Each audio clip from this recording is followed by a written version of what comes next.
Well, hello. Today in Essential Reads, our 2024 Bible reading plan, we are kicking off kind of a fun week of reading. The first is we're going to read an entire book of the Old Testament today, Monday. We're going to read the book of the Old Testament prophet Jonah. It's a great, but I mean, it's a famous and well-known book because like he gets swallowed by a whale or whatever, but it is a phenomenal book.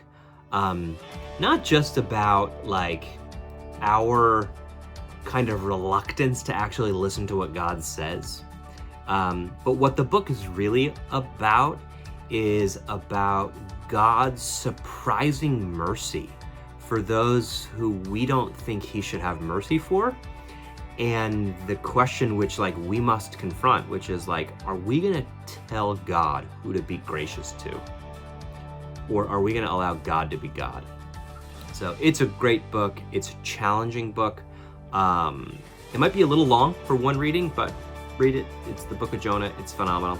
And then the rest of the book, the rest of the week, we're reading the book of James. And James is such a fascinating book. It's so, it was written by Jesus' brother, James.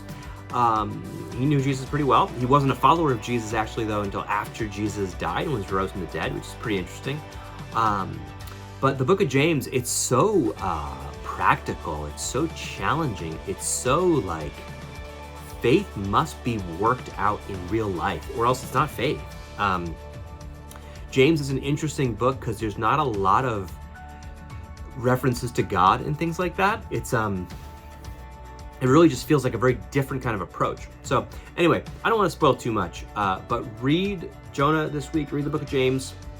I'm gonna post the Jonah Bible Project summary on Facebook and whatnot. Check that out. But for the James one, read the watch the James video from Bible Project as well. I'll post that on Tuesday. It's phenomenal.